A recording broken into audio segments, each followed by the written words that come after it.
मुरारे। हे नाथ नारायण वासुदेव कृष्ण गोविंद हरे मुरारे। हे नाथ नारायण वासुदेव नारायण वासुदेव।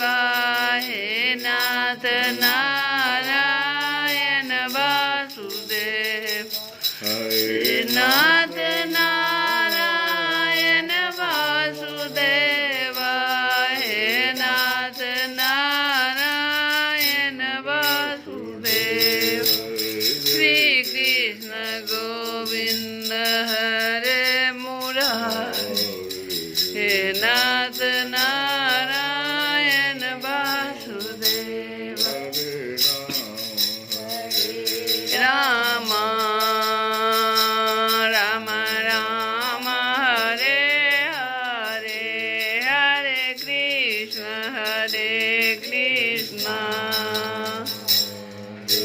कृष्ण हरे हरे हरे राम राम राम हरे हरे हरे कृष्ण कृष्ण कृष्ण हरे हरे राम हरे राम राम हरे हरे हरे कृष्ण कृष्ण कृष्ण हरे हरे। पिछली कथा में हमने गिरिराज के पूजन की कथा सुन रहे थे। भगवान ने आदेश दिया कि गिरिराज का हम नमस्कार करें, और भगवान की प्रेरणा से नंद बाबा आदि बड़े बड़े बूढ़े गोपों ने गिरिराज गौ और ब्राह्मणों का विधिपूर्वक पूजन किया, और इसके बाद श्री कृष्ण के साथ सब ब्रज में लौट आए। आज की कथा में गोवर्धन धारण की कथा चलेगी। श्री सुखदेव जी कहते हैं, परीक्षित जब इंद्र को पता लगा कि मेरी पूजा बंद कर दी गई है, तब वे नंद बाबा आदि गोपों पर बहुत ही क्रोधित हुए। परंतु उनके क्रोध करने से होता क्या? उन गोपों के रक्षक तो स्वयं भगवान श्री कृष्ण थे। इंद्र को अपने पद का बड़ा घमंड था। वे समझते थे कि मैं ही त्रिलोकी का ईश्वर हूँ। उन्होंने क्रोध से तिलमिलाकर प्रलय करने वाले मेघों के शामवर्तक नामक गण को ब्रज पर चढ़ाई करने की आज्ञा दी और कहा, ओह इन जंगली ग्वालों को इतना घमंड! सचमुच यह धन का ही नशा है। बड़ा देखो तो सही, एक साधारण मनुष्य कृष्ण के बल पर उन्होंने मुझ देवराज का अपमान कर डाला। जैसे पृथ्वी पर बहुत से मंदबुद्धि पुरुष भवसागर से पार जाने के सच्चे साधन ब्रह्म विद्या को तो छोड़ देते हैं और नाम मात्र की टूटी हुई नाव से, कर्ममय यज्ञों से इस घोर संसार सागर को पार करना चाहते हैं। कृष्ण बकवादी, नादान, अभिमानी और मूर्ख होने पर भी अपने को बहुत बड़ा ज्ञानी समझता है। वह स्वयं मृत्यु का ग्रास है, फिर भी उसी का सहारा लेकर इन हीरों ने मेरी अवहेलना की है। एक तो ये यों ही धन के नशे में चूर हो रहे थे, दूसरे कृष्ण ने इनको और बढ़ावा दे दिया है। अब तुम लोग जाकर इनके इस धन के घमंड और हेकड़ी को धूल में मिला दो तथा उनके पशुओं का संहार कर डालो। मैं भी तुम्हारे पीछे पीछे रावत हाथी पर चढ़कर नंद के ब्रज का नाश करने के लिए महापराक्रमी मर्दगणों के साथ आता हूँ। श्री सुखदेव जी कहते हैं, परीक्षित, इंद्र ने इस प्रकार प्रलय के मेघों को आज्ञा दी और उनके बंधन खोल दिए। अब वे बड़े वेग से नंद बाबा के ब्रज पर चढ़ाए और मूसलाधार पानी बरसाकर सारे ब्रज को प्रीत करने लगे। चारों ओर बिजलियां चमकने लगी, बादल आपस में टकरा कर कड़कने लगे और प्रचंड आंधी की प्रेरणा से वे बड़े बड़े ओले बरसाने लगे। इस प्रकार जब दल के दल बादल बार बार आकर खंभे के समान मोटी मोटी धाराएं गिराने लगे, तब ब्रजभूमि का कोना कोना पानी से भर गया और कहाँ नीचा है कहाँ ऊंचा इसका पता चलना कठिन हो गया। इस प्रकार मूसलाधार वर्षा तथा झंझावात के झपाटे से जब एक एक पशु ठिठुरने और कांपने लगा, ग्वाल और ग्वालिनी भी ठंड के मारे अत्यंत व्याकुल हो गई, तो वे सब के सब भगवान श्री कृष्ण की शरण में आए। मूसलाधार वर्षा से सताए जाने के कारण सबने अपने अपने सिर और बच्चों को निहुकर अपने शरीर के नीचे छिपा दिया था और वे कांपते कांपते भगवान की चरण शरण में पहुंच गए और बोले, प्यारे श्री कृष्ण, तुम बड़े भाग्यवान हो। अब तो कृष्ण केवल तुम्हारे ही भाग्य से हमारी रक्षा होगी। प्रभु, इस सारे गोकुल के एकमात्र स्वामी, एकमात्र रक्षक तुम ही हो।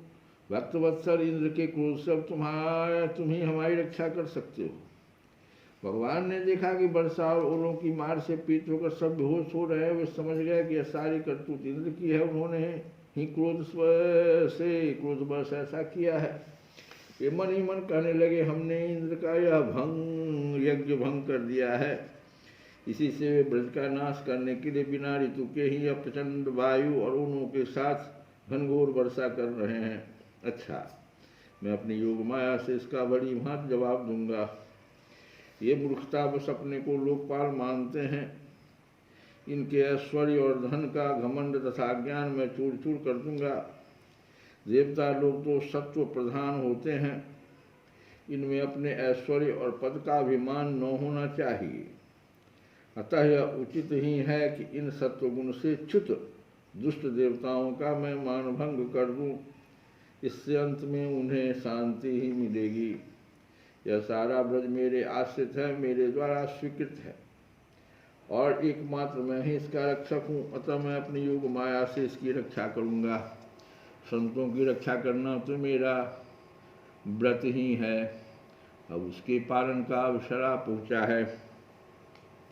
भगवान कहते हैं, सकृदेव प्रपन्नाय तथा स्मृति दयाचते अभयम सर्वभूतेभ्यो ददाभ्येत अंगत मम।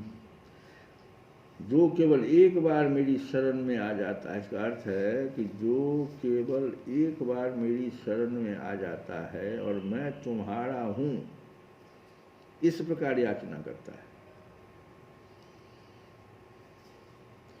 उसे मैं संपूर्ण प्राणियों से अभय कर देता हूँ। यह मेरा व्रत है।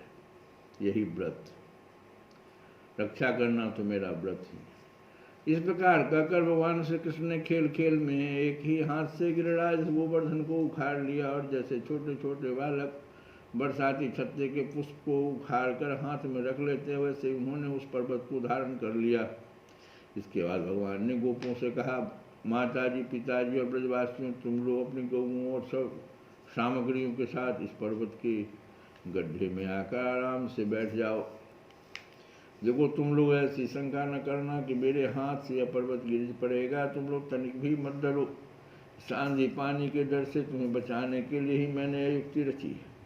जब भगवान श्री कृष्ण ने इस प्रकार सबको आश्वासन दिया, ढाढ़स बंधाया, तो सब के सब ग्वाल अपने अपने गोधन, शकरों, आश्रितों, पुरोहितों और भृत्यों को अपने अपने साथ लेकर सुविधे के अनुसार गोवर्धन के गड्ढे में आ घुसे। भगवान श्री कृष्ण ने सब ब्रजवासियों के देखते देखते भूख प्यास की पीड़ा, आराम विश्राम की आवश्यकता आदि सब कुछ भुलाकर 7 दिन तक लगातार उस पर्वत को उठाए रखा।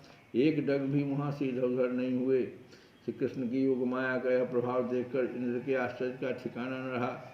अपना संकल्प पूरा न होने के कारण उनकी सारी हेकड़ी बंद हो गई।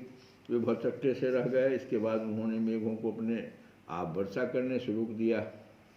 जब गोवर्धनधारी भगवान श्री कृष्ण ने देखा कि वह भयंकर आंधी और घनघोर वर्षा बंद हो गई, आकाश से बादल छट गए और सूर्य दिखने लगे, तो उन्होंने गोपों से कहा, मेरे प्यारे गोपों, अब तुम लोग निडर हो जाओ और अपनी स्त्रियों, गोधन तथा बच्चों के साथ बाहर निकल आओ। देखो अब आंधी पानी बंद हो गया तथा नदियों का पानी भी उतर गया। भगवान की ऐसी आज्ञा पाकर अपने अपने गोधन, स्त्रियों, बच्चों और बूढ़ों के साथ ले तथा अपनी सामग्री छकड़ों पर लाद कर धीरे धीरे सब लोग बाहर निकल आए। सर्वशक्तिमान भगवान श्री कृष्ण ने भी सब प्राणियों के देखते देखते खेल खेल में ही गिरिराज को पूर्ववत उसके स्थान पर रख दिया। ब्रजवासियों का हृदय प्रेम के आवेग से भर रहा था। पर्वत को रखते ही वे भगवान श्री कृष्ण के पास दौड़ आए। कोई उन्हें हृदय से लगाने और कोई चूमने लगा। सबने उनका सत्कार किया। बड़ी बूढ़ी गोपियों ने बड़े आनंद और स्नेह से दही, चावल, जल आदि से उनका मंगल तिलक किया। उन्मुक्त हृदय से शुभाशीर्वाद दिए।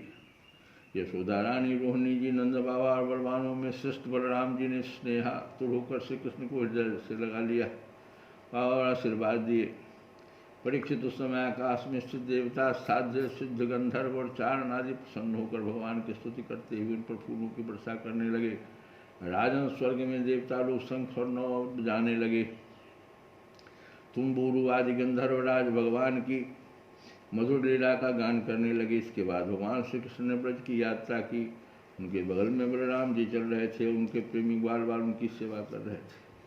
उनके साथ ही प्रेममयी गोपियाँ भी अपने हृदय को आकर्षित करने वाले, उसमें प्रेम जगाने वाले भगवान की गोवर्धन धारण आदि लीलाओं का गान करती हुई बड़े आनंद से ब्रज में लौट आई। श्री कृष्ण गोविंद रे मुरारे, हे नाथ नारायण